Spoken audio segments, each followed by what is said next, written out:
Assalamualaikum warahmatullahi wabarakatuh. Alhamdulillah rabbil alamin wassalatu wassalamu ala asyrafil anbiya wal mursalin sayyidina Muhammad wa ala alihi wa sahbihi ajma'in. Rabbi shrah li sadri wa yassir li amri wa hlul 'uqdatam min lisani yafqahu qawli. Amma ba'du. Kita sambung balik kitab kita ni Sabilul Muhtadin karangan Syekh Muhammad Arsyad Al-Banjari dalam bab sunat wuduk. Dan sekarang kita nak bincang bahagian berkomo-komo dan masukkan air ke hidung lah. Okey, dan sebahagian dari yang disunatkan dalam berwuduk ialah berkomong-komong. Sesudah membasuh kedua telapak tangan. Dua telapak tangan basuh sudah ni, kita bincang dah. Dan memasukkan air ke hidung. Sunat juga sesudah berkomong-komong. Lepas komong dulu, barulah kita masukkan air ke hidung dah. Ataupun serentak ada perbincangan lah pada kita dah. Kerana mengikut Nabi SAW, sebab ni kita nak ikut Nabi lah. Dah. Kalau orang belajar tafsir ke, belajar Quran hadis ke, nak belajar fardu ain lah. Jangan kata pula orang belajar tafsir ni sesak kapi lah apa tak. Tapi orang kata wajib belajar fardu ain. Sebenarnya belajar tafsir pun, belajar apa? Belajar tafsir pun dia tu adalah fardu ain asasnya, basicnya. Fiqh pakai ada lebih hak ni lebih daripada fardu ain. Pada dia panggil fardu kifayah pun ada dah. Ada setengah tu melampau pada tak. Jadi kita kena faham lah, berpada-pada, jangan melampau ekstrim dalam satu pendapat lah. Okey. Dan cukup berkomo-komo dan memasukkan air ke hidung dengan menyampaikan air ke mulut dan ke hidung. Dan kalau tidak dikumur-kumurkan air yang ada dalam mulutnya dan tidak diludahkannya dan tidak pula dihisapkannya ke hidung dan dihembuskannya keluar sekalipun. Jadi kadang kasar ke masuk lah. Kadang telai air tu pun kita komo juga dah.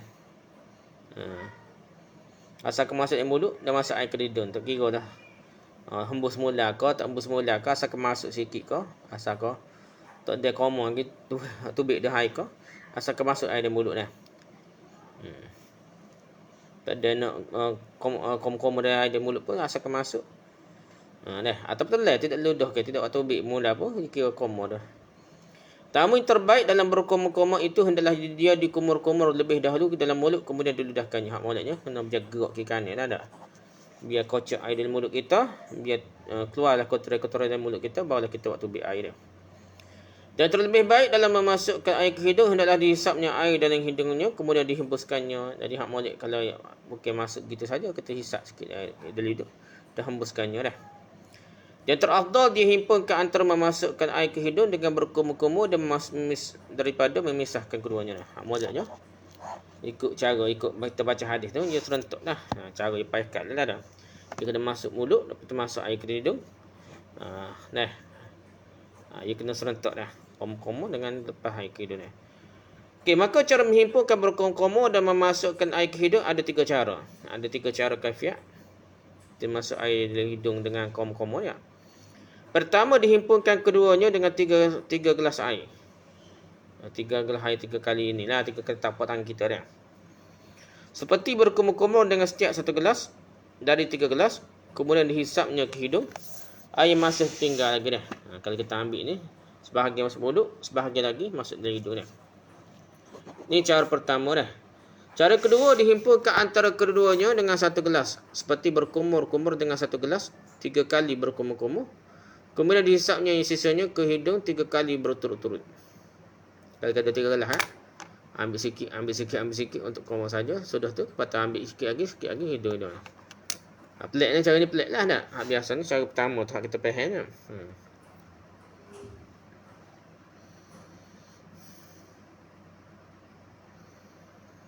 Dan cara ketiga, bahawa dihimpunkan antara keduanya dengan 1 gelas seperti berkumur-kumur dengan 1 gelas, kemudian dihisap sisanya ke hidung. Kemudian berkumur-kumur lagi dengan sisanya ke hidung. Kemudian berkumur-kumur lagi dengan sisanya, kemudian dihisapnya ke hidung.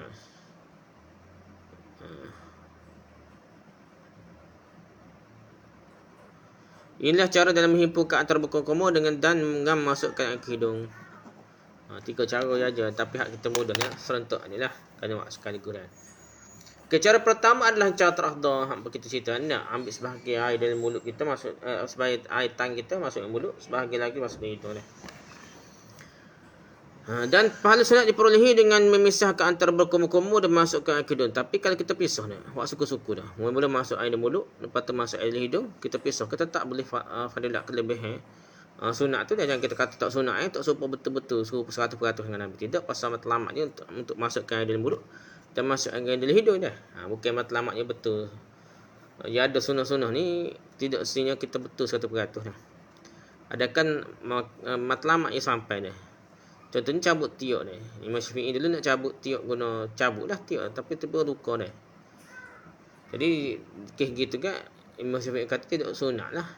Cabut asal ke cukup pun tak apa dah. Yang pasal tercabut dah. Pasal benda tu tempat kotor dah, nampak kotor, nampak huduh dah. Nampak cemar kalau bulu tiup banyak dah. Jadi matlamatnya buai dah.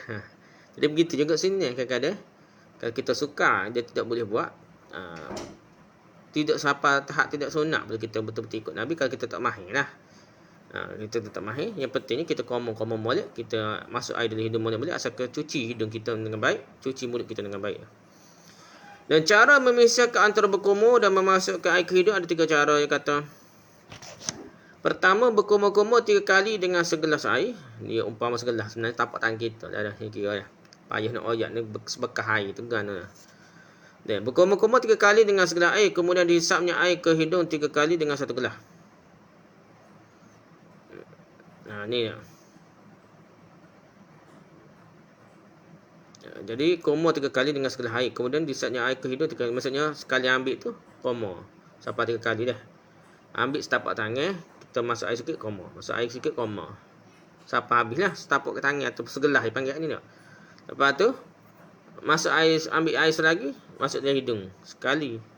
Yang kedua hisap sembuh dah 3 kali. Ini cara berpisah lah, cara mengasingkan antara masuk air berkumur-kumur dengan masuk air dalam hidung, mengasingkan dah. Secara dia kata. Kedua berkumur-kumur, cara kedua dah. Berkumur-kumur 3 kali dengan 3 gelas. Kemudian dihisapnya, maksudnya sekali ambil dah. Sekali kumur, luat. Ambil sekali kumur, luat. Ambil lagi sekali kumur dah, luat. Ni hak biasa kita buat ni dah. Sudah tu kemudian dihisapnya air ke hidung 3 kali dengan 3 gelas. 3 gelas 3 kali cedok lah. 3 kali air dia. Dalam tampuk tangan kita ni 3 kali kita masuk. Sekali buai. Ambil pula sekali buai dah. Ambil sekali hisap buai dah. Hak ni hak biasa kita buat, yang paling mudah bagi kita biasa gini ada. Hak ni pun masih kira sunat walaupun tidak serupa perfect seperti mana sempurna macam Nabi ajar. Nabi ajar apa? Nabi dalam hadis Nabi buat serentak, tapi kita payah nak buat dah. Nabi tu bisa, maksudnya dia buat sekaligus antara koma dengan hisap air kedua tu buat sekaligus dah. Kalau kita mahir, kita boleh buat lah. Kalau tak mahir, kita buat cara ni. Tak apa dah. Yang pentingnya matlamat tercapai itu bersihkan mulut dan hidung dah. Cara ketiga berkumur-kumur sekali dengan 1 gelas. Kemudian menghisapnya ke hidung, air ke hidung sekali dengan 1 gelas. Kemudian berkumur-kumur sekali dengan 1 gelas.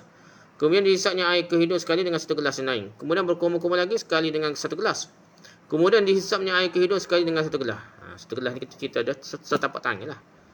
Kumur, luat, ambil tangan, letak hidung, hembuh dah. Ambil pula kumur, luat, ambil air pula, letak hidung. Boleh juga, 3 cara, boleh berlaku dah. Inilah 3 cara dalam memisahkan berkumur-kumur dan memasukkan air ke hidung. Cara yang pertama itulah terafdal. Dan kedua cara daripada cara kedua berikutnya. Cara lebih afdal kata ni.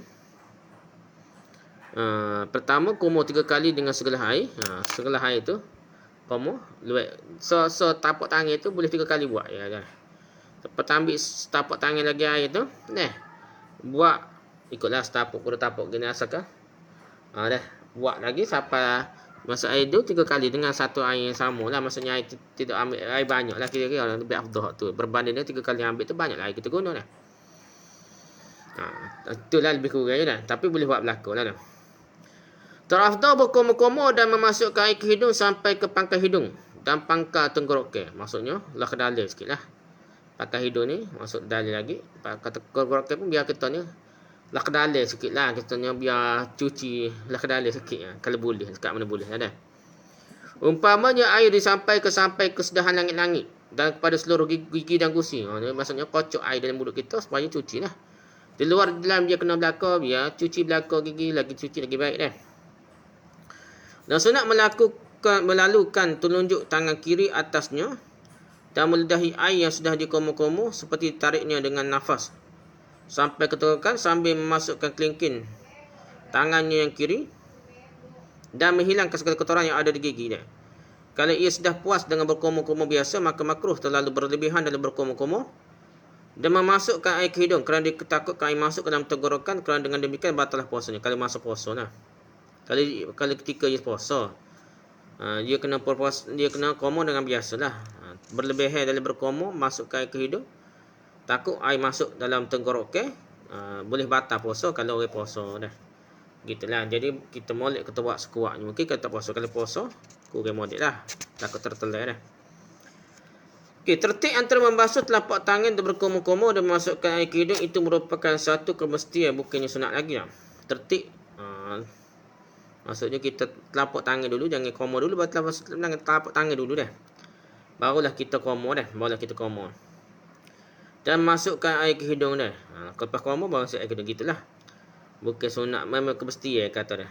Kerana itu apa yang didahulukan dari yang semestinya dikerjakan menjadi sisio. Siapa kali kita kumur dulu bawah setangan ke apa, boleh jadi tak jadi sunat lah.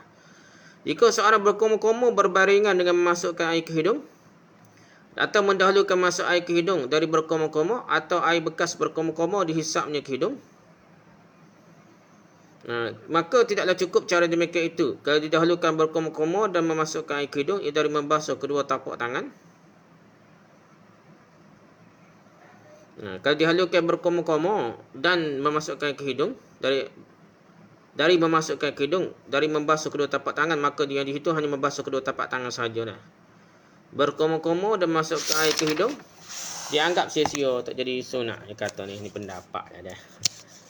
Ni pendapat kita terkedok bab tertib ni. Masalah tertib ni tidak wajib, tidak wajib lah, tidak rukun pun dah. Gitulah. Jadi kita moleknya ikut tertib, tapi nak siapa ke kata tak ada pahala sikit abuk tu, tak boleh, tak berani ikut nak kata dah. Inilah yang diterangkan dalam kitab Tuhfah dan Syarah Bafadhal, yang berbeza dengan terangkan dalam Nihayah. Tapi ada dah lah. Tertib ni mengikut Nihayah, sebaliknya lah boleh lagi pahala sunat tu dah. Kita tak usah ambil susun lah, ambil mudah dah. Kita kira kapur payah ni ikut. Apa payah tu dah. Kita pakai hak sunnah, hak mudah saja dah. Kita kira kapur dah.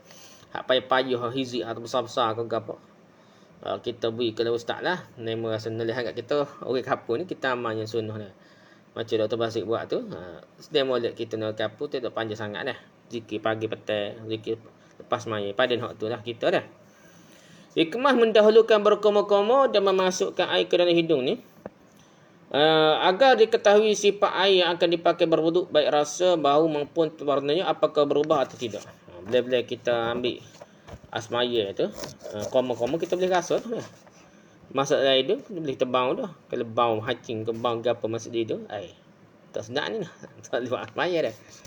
Di samping kita, sebelum kita meneruskan dengan anggota wuduk yang lain, kita start tu dengan lepas basuh tangan, kita start dengan kumur dengan hidung untuk mengetahui boleh ke molek ke air yang kita gunakan untuk ambil air semaya dan untuk ambil wuduk. Dan mendahulukan berkumur-kumur dan memasukkan air ke hidung kerana mulut lebih mulia dari hidung. Dia kata gitu dah.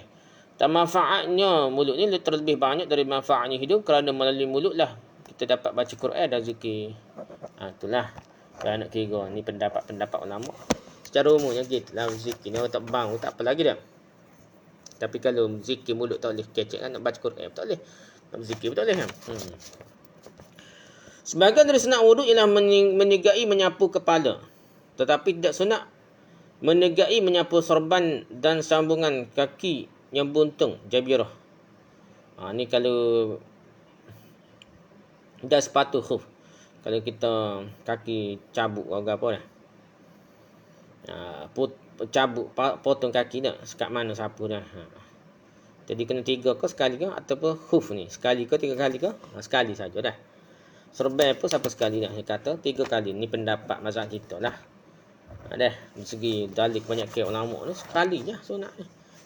Yang sapu ni, kepala ni bukan macam basuh. Hak lain tu nak suruh cuci molek. Ini buat syarat je. Jadi kebanyakan hadis pun kita baca, kebanyakannya sekali je sapu kepala ni. Bukan 3 kali. Tapi mazhab kita ni, ia terima tahu lah riwayat tu. Ada kelemahan sikit lagi kira tak. Dia kata 3 kali sapu kepala dia. Hadis yang banyak-banyak, sekali je sapu kepala. Kalau kira nak ikut hadis betul lah tak. Kerana yang seperti itu bertentangan dengan keutamaan kata Guna 3 kali sapu kepala dah.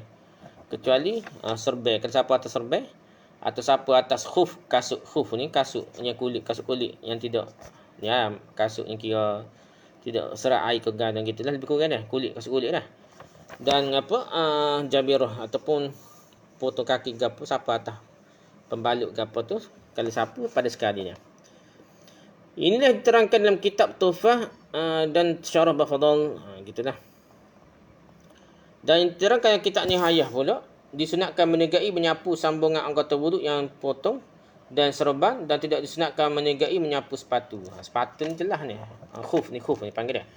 Khuf ni lah hadis sebut sekali dah, kita buat banyak kali ia jadi bid'ah lah dia. Pasal tak ada. Tapi sapu kepala ni ada lah riwayat yang terkuat pun ada hak sebut 3 kali. Tapi hak secara umumnya banyak hadis sebut ni sekali sapu kepala dia. Sunat menegai menyelati janggut. Menegai menggosok gigi. Kalau gosok gigi pun 3 kali. Kau gapo dah. Komo kau gapo dah. Menggosok anggota wuduk pun 3 kali. Dan menegai membaca basmalah. Basmalah 3 kali. Untuk ni dah.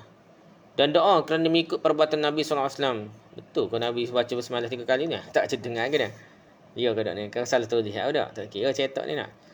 Dan menegai menggosok. Ada 2 cara nak. Kita tinggallah baca bismillah tu sekali hak mula. Buatlah 3 kali dah. Okey, dan menegai takutnya saya tulis lagi kira dah. Dan menegai menggosok 2 cara. Nak suruh dia 3 kali. Gosok ni pertama 3 kali menggosok, sudah 3 kali membasuh dah. Lepas 3 kali basuh, Allah tangan-tangan baru gosok dah. So dah.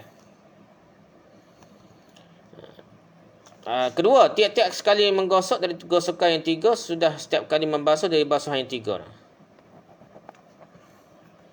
Setiap kali menggosok dari gosokan yang 3, basuhan yang 3 ni. Cara pertama lebih utama demikian dikiaskan cara menyelati janggut. Cukuplah sunat menegai basuh dengan menggerakkan anggota 3 kali dalam air. Kalau kita selai air kolah, air banyak sungai ke apa, kita selai tu, naik turun 3 kali dah lah. 3 kali dah. Lepas tu kalau kita gosok pun, sebenarnya gitulah, tak mikir pelik-pelik. Ya gosok, kita masuk kan, kita gosok serentak dah. Kita nak rata air, matlamatnya untuk cuci tangan kita, untuk rata air, kita gosok ni lah. Lebih rata lah, lebih bersih. Jadi, serentak lah basuh dengan gosok tu, tak usah pelik-pelik mikir dah. Apakah sunat menegai niat wuduk atau tidak? Niat wuduk sunat dah 3 kali atau tidak? Maka diterangkan dalam Hasyiah Syibra Malisi bahawa menegai niat itu sunat juga, maka niat yang kedua dan yang ketiga menguatkan niat pertama, bukan membatalkan niat yang pertama dah. So serigus juga niat dah. Ni telajak. Ni kata telajak pakai kaedah setengah dah. Kaedah 3 molek kak? 3 tak tengok dah hak biasa Nabi buat ke apa dah. Betul ke Nabi buat 3 kali dah? Basuh kepala ni, sapu kepala ni. Hadis banyak ke sebut sekali je dah. Gitulah kita nak pakai mesti 3 lebih pahala besar tak serupa lain. Tapi anggota lain sungguh lah. Tangan 3 kali. Muka 3 kali. Kaki 3 kali. Itu betul dah. Tapi sapu kepala ni, hadis banyak ni sekali je sebut dah. Jadi kita tengoklah. Tekan sangatlah. Kalau kita nak kata sunat 3 kali pun, sunat sikit lah. Tak serupa dengan sunat 3 kali untuk anggota muka, tangan, kaki tu dah. Itu sunat besar lagi dah 3 kali dah. Berbeza dengan mengulangi niat solat dan dah. Niat solat tak boleh 3 kali. Niat solat ni sekali lah memula dah. Kan niat 3 kali jadi tukar niat tak boleh dah. Tak sunat ada setengah tu bicara buat lain pula batal lah apa kita kira tak sunat lah. Dan terangkan dalam Syarah Al-Ubab dan Syarah Ubab ni tentang sunat menegai niat itu ada 2 kemungkinan. Tidak diperolehi sunat menegai melainkan sudah sempurna kadar basah yang wajib. Dah lepas sudah hak wajib baru niat nak niat lain pula dah. Maka jika tidak diperolehi kadar yang wajib melainkan dengan 3 kali basuh umpamanya, tidaklah diperolehi sunat menegai dengan basuhan yang kedua. Dan yang ketiga, kerana dasar yang wajib belum terpenuhi lagi dengan basuhan yang pertama, hanya dapat disempurnakan dengan basuhan yang ketiga. Maka basuhan 3 kali ini hanya dianggap sekali saja. Ini satu pendapat yang kata kalau kita basuh 3 kali, hak pertama tak kata, kedua tak kata, ketiga baru kata. Jadi seolah-olah sekali bagi buat dah. Maka dalam perolehi basuhan menegai yang sunat dengan menabihi 2 kali basuh lagi. Gitulah. Dan tidak diperoleh sunat menigai bagi orang yang mengambil wuduk 3 kali berturut-turut. Padahal dalam membasuh anggota wuduknya basuh sekali-sekali dalam 3 kali wuduknya. Nak suruh 3 kali kau ni, ambil 3 kali ambil semaya. Tapi sekali je ambil semaya dah. Sekali dah. Tak jadi juga 3 kali. Kita tak kena cara kita 3 kali gitu dah. Kerana demikian itu tidak pernah ada diriwayatkan dari Nabi SAW dan lagi kerana sangat jauh antara 3 kali basuh yang di dalam 3 wuduk berbeza menigai berkomo-komo dan memasukkan air ke hidung dalam bentuk menghimpun ke keduanya. Kalau kita kata nak pisah sikit tu, cerah antara komo dengan masuk air dalam hidung tu, dekat lah dah. Walaupun hadis kita baca biasa Nabi buat serentak, tapi barang tu sangat dekat. Boleh lah kita buat komo 3 kali, lepas tu masak air dalam hidung 3 kali tu, kita kata tidak jauh lah. Ni pisah, ambil sudah ambil semaya sekali, sudah pakai kaki, ambil 10 semaya. Kononnya dapat 3 kali, sunat 3 kali, tak jadi sunat 3 kali gitu dah. Dia jadi bid'ah ada pula tak? Merosak kat agama ada pula dah.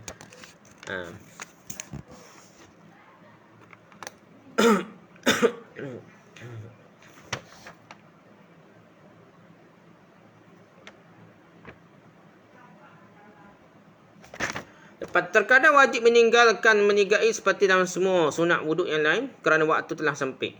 Kalau ada sunat setengah mana pun kita tahu kita lewat dah semai subuh tu, memang lewat. Tak boleh kita ambil 3 kali tu. Tak jadi sunat dah. Dan kalau dikerjakan dengan 3 kali juga akan terluputlah solat yang sempurna dalam waktunya atau kerana ada binatang yang dihormati yang haus. Padahal air hanya sedikit. Kadang-kadang waktu sempit kita kena cepat ambil semaya sekali-sekali saja. Ataupun air tu nak jimat sikit, air tu sebab nak digunakan untuk binatang minum kau dah. Kita minum, kau nanti minum. Jadi hormati lembu kau apa kita pego kau apa nanti kita ni nak minum. Kalau kita guna buat 3 kali habis air cepat. Tak molek juga dah. Kita buat sekali saja dah. Kalau dilakukan dengan membasuh 3 kali, air akan habis sehingga tidak ada lagi akan diminum oleh binatang itu. Atau kerana air itu terlalu sedikit, kalau dilakukan dengan 3 kali tidak selesai wuduknya dah. Dan terkadang sunat meninggalkan menigai kerana untuk menyempatkan solat berjemaah dan tidak dikirakan dapat ikut berjemaah dengan orang lain dah. Kalau dia nak tak imam dah, tak nak kalau qomat dah. Jadi dia tak molek dah, dia ambil 3 kali. Yang penting dia ambil sekali dan cepat-cepat berjemaah bersama tu imam. Tak kira lah dia rakaat berapa pun, ialah mana pun kena secepat yang mungkin. Bila telah diqamatkan, kena masuk jemaah, dia kena cepatlah. Dia kena tinggalkan 3 buat sekali-sekali pun. Ada hadis Nabi buat sekali ni. Ada setengah kata makruh, tak boleh kata makruh. Buat sekali tak boleh kata makruh, buat 2 kali tak boleh kata makruh. Sebabnya ada hadis terai Nabi buat sekali ambil wuduk. Nabi nak ajar kita ni. 2 kali Nabi pernah ambil 2. Tak boleh kata 2 makruh, tak boleh kata juga dah. Ada tu hadis yang sahih. Kalau ada jumpa kita kata makruh, tak kenalah. Kita kena ikut dalil dah. Cumanya hak lebih afdal tu 3 lah. Tu kaedah hasan. Orang yang ragu hendaknya menetapkan dengan yang yakin diyakinnya. Kalau yang diragukan itu yang wajib, maka mengambil yang yakin juga hukumnya wajib. Seperti ragu dalam meratakan basuhan anggota wuduk. Apakah sudah diratakan ataukah belum lagi? Maka pada saat itu wajib mengambil keyakinan bahawa belum diratakan lagi kerana ialah yang yakin. Dan wajib bahaginya meratakannya. Itulah.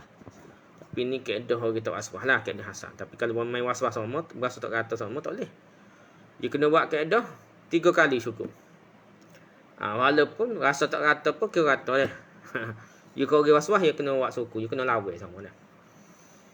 Okey, kalau keraguan itu pada sunat, maka mengambil yang yakin sunat pula. Dah. Seperti ragu tentang jumlah basuhan atau sapuan atau yang lainnya, apakah 3 kali atau 2 kali. Maka hendaklah tetapkannya 2 kali kerana jumlah itulah yang yakin dan sunat baginya menambah basuhan yang ketiga. Aku ni 2 kau 3 kali dah. Anggap 2, tak apa, boleh ambil lagi dah, kira ambil yang tu pun sunat je, tak wajib lah. Kalau kita 2 ke 3, kita tak usah ambil kali ketiga tu, tak apalah dah, pasal sunat je lah. Sebahagian dari yang disunatkan dalam berwuduk menyapu seluruh kepala kerana mengikut perbuatan Nabi SAW. Tu dia kata gitu dah. Hadis tu banyak main Nabi sapu seluruh kepala. Kalau sebahagian ubur-ubur pun tetap disapu dengan serba sekali. Tu ikut hadis lah. Dan agak keluar dari perselisihan para ulama yang mengatakan wajib menyapu seluruh kepala. Ada ulama kata tak jadi sapu sikit, kena seluruh kepala. Jadi kita benda ni besar juga dah. Besar ni pasal hadis Nabi ni memang ajar dan tunjuk tu tidak ada cara lain melainkan seluruh kepala. Kalau pecak pi memang Nabi sapu seluruh kepala lah. Serbai ke pecak ke apa memang sapu seluruh kepala lah. Kalau diriwayatkan sapu sebahagian kepala tu memanglah pakai serbai sikit atau pi sikit serbai sikit dah. Jadi kita moleknya sapu seluruh kepala. Dan fardu menyapu itu sekadar cukup dinamakan menyapu. Bukan basuh ni sapu. Setengah orang ambil air, tak ada air. Oh, basuh juga. Tidak gitu tu Allah ikut dah. Sapu, apa yang air melekat tangan kita ni tak? Tak payah kita tadah gini lah. Kita tak apa yang melekat tu. Itu saja kita sapu atas kepala kita lah. Dan selebihnya hanya sunat ni. Cukup dinamakan menyapu saja, selebihnya sunat. Cara sapuan yang paling sempurna, bahawa diletakkan kedua hujung telunjuknya pada permukaan kepala. Ni. Dia telunjuk ya. Kita sambung dah. Tak atas kepala dah. Tak atas kepala kita. Start sini, kita pergi ke belakang. Itulah. Dia letakkan kedua telunjuk pada permulaan kepala pada pihak hadapan dan ditemukannya hujung telunjuk kiri dan kedua ibu jari diletakkan dilekatkan lah.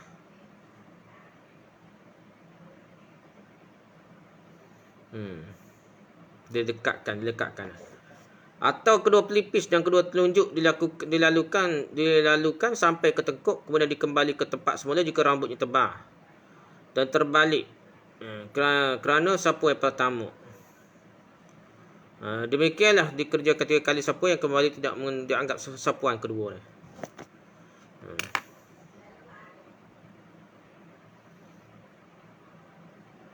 Jadi dikembalikan ke semula jika rambut tebal, dia terbalik. Jadi dia pergi depan,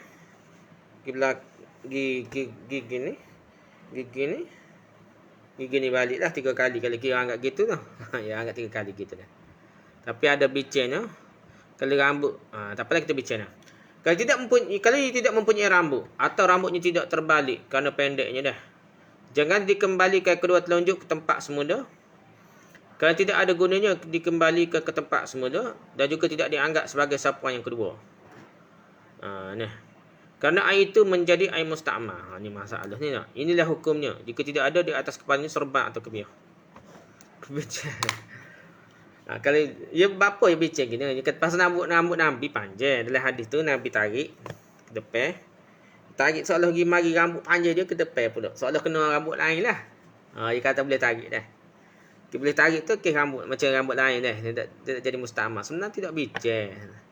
Walaupun kita tak jelas hadis Nabi masa rambut pendek. Pasal kebanyakan masa Nabi rambut panjang. Ada pun cerita pasal sebab gitu masa rambut panjang dah.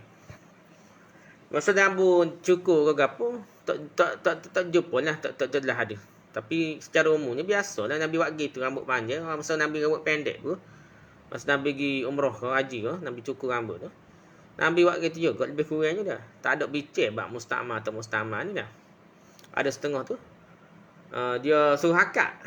Bukan jadi telunjuk dah. Mazhab Nabi bincang suruh akad, suruh jari-jari ni ya. Lagi lepas tu ni dia kena jangan setuh ni. Ni tengok ni, so takut jadi musta'mal ni bincang dalam mazhab kita berat juga, dalam mazhab Nabi berat juga dalam bab musta'mal dah. Mazhab Amal tak bincang mana. Kita kira tak sedut bincang benda tu dah. Benda setuh-setuh ni apa beza rambut panjang sikit sangat bincang dah. Dan kita kena faham lagi dah. Sana kepala kita bukan sapu rambut, sapu kepala ni faham tu. Saya dengar ada saya cerita tu sebelum ni, ada ustaz mana mengajar tu. Dia kata penting 3 orang rambut. Untuk cara kepala tu. Kalau sapu tu dia kata 3 orang rambut. Syukur ekor 3 rambut kena, kalau rambut terpanjang kena erat. Kena sapu sampai ke bawah rambut dia. Tu tidak fakih tu karut. Bukan rambut, kepala, sapu kepala. Ni faham konsepnya. Hadis tu bukan Nabi suruh sapu rambut, sapu kepala. Kalau tak ada rambut tu kan? Bukan matlamat rambut, matlamatnya kepala dah. Jadi kepala tu dah, kalau rambut ada rambut panjang tak rata sampai 3 orang rambut tak kisah. Pentingnya kepala, bukan rambut target dia dah. Jadi kalau kita tarik, Nabi ni suruh tarik sampai ke tekuk. Sebab apa sampai ke tekuk? Sebab itulah bahagian kepala rambut paling kurang dah. Lepas tu pergi ke depan balik dah. Ke depan balik. Itu cara moleknya. Sapu kepala dah. Tu sudah bincang lah bab apa? musta'mal dah. Benda tu jadi waswah pula. Terus dia bincang dah. Tapi kalau di atas kepalanya ada sorban dan sukar menanggalkannya, Nabi ada pakai sorban, Nabi tak sanggah. Kadang-kadang buka sikit saja. Kadang-kadang tak buka, pas belakang gini dah.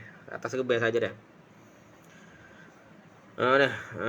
Suka menanggalkannya atau tidak suka, hanya ia tidak ingin menanggalkannya. Tak suka apa? Tak sebuat. Macam pakai khuf juga. Picit bak pakai khuf. Hendaklah disapunya 3 kali sebahagian dari kepalanya sekadar batas yang diwajibkan. Dan lebih utama bahagian kepala yang disapunya di ubun-ubun agar keluar dari perselisihan para ulama yang mewajibkan menyapu ubun-ubunnya. Kalau boleh tak, dia cotek sikit ke depan. Biar ada bahagian depan dulu, pergi ke belakang, biar sapu seluruh kepala juga.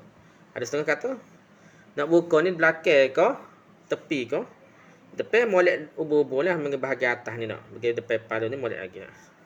Banding dengan bahagian belakang lah. So lagi kali keadaan Nabi ni, Nabi sapu seluruh kepala juga. Walaupun Nabi tak pecah serban kan, Nabi sapu ni. Siapa ke serban, siapa ke belakang juga. Cara Nabi pun hampir sama dengan tak pakai serban dah. Okey, kemudian sapuan itu disempurnakan dengan menyapu di atas sorban. Kerana Nabi SAW menyapu ubun-ubunnya dan disempurnakan dengan menyapu atas sorbannya. Jadi itulah. Itu cerita ni dalam hadis tu memang Nabi sapu selaka, bukan sapu cotek gini kan. Itulah masa kita pakai ni lah dalilnya nah.